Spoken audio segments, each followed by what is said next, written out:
Hello, this is a summary of gold nanoparticles, the multifaceted roles in the management of autoimmune disorders. My name is Daniel Kahn. My name is Anthony. My name is Preston. And my name is Jimmy. And to start us off, I'll be passing it off to Jimmy for the introduction. Okay, so first we'll be talking about the types of nanoparticles used in the article. So the main nanoparticle that the article mentioned and used were gold nanoparticles. The size of these nanoparticles that they mentioned vary from 1.4 nanometers all the way to 100 nanometers. The article also talks about copper and silver nanoparticles in comparison to gold nanoparticles. In the article, there were no pictures that explicitly showed how the gold nanoparticles they mentioned looked like. There were only diagrams that showed how the gold nanoparticles worked in their experiment that they studied on. And now we're on to Preston's slide. Yes, so nanoparticles are actually used in a lot of different things. So specifically, gold nanoparticles are really important to the study of nanoparticles because they're one of the most stable nanoparticles. One example that these gold nanoparticles have is that they modulate in the immune system. So they protect the immune system, they build it up, and they protect it from autoimmune diseases. One other example is that they're used in therapeutic applications for autoimmune disorders. So this would continue on that autoimmune disorder, like protecting the immune system and reducing inflammatory and antioxidant properties. These problems are very important because it opens a gateway to new technologies that will help researchers understand more about medicine and future innovations in medicine. And now we'll pass it on to Anthony.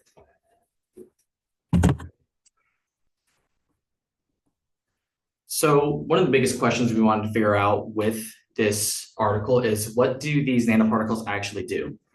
And we want to start off with their size, right? They're tiny particles made out of gold, and they're so small that you can't even see them with a microscope. And due to the small size, this allows them to travel throughout the body and reach their specific problem areas like inflamed tissue and damaged cells.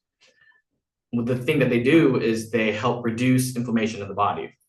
And in order to do this, they take their therapeutic molecules and they're able to transport them to the inflamed cells, and it reduces like the body attacking healthy cells.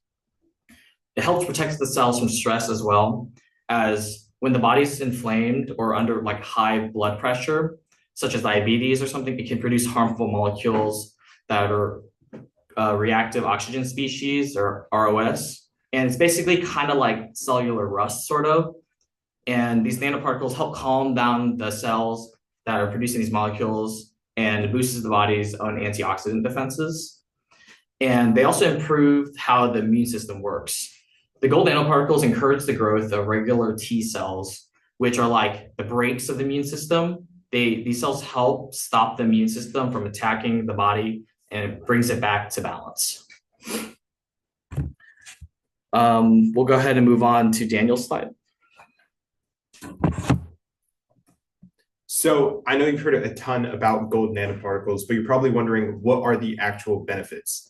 First of all, gold nanoparticles are easy and controlled fabrication. This is a huge benefit over silver and all the other colors of nanoparticles. They have high stability, oxidation resistance, they have water solubility, they have plasmin resistance, high surface reactivity. The list keeps going on. High drug loading capacity, low cytotoxicity, and even cost benefits, which we know is huge. Obviously, current technology is not where it needs to be. It does have some downsides. For example, a big downside of current technology where it is right now is you don't get the desired outcomes you want, and sometimes you get many unwanted side effects. And this is a huge problem because those side effects could be life-threatening. And not only that, but some biological drugs are only effective in some patients and not others. And this causes some sort of exclusivity between the two. But do not worry, not all hope is lost, as nanoparticles can improve these problems, such as lowering the health risks, which is huge. So there's benefits like cytotoxic effects of GMPs, this is a statistic, are nearly zero, or at least significantly way less toxic than other nanoparticles, such as silver, which is huge because that means gold is more effective. Not only that, but there was multiple studies done, and they found out that gold nanoparticles, they studied mice and humans, and they found out it was non-toxic to both of them.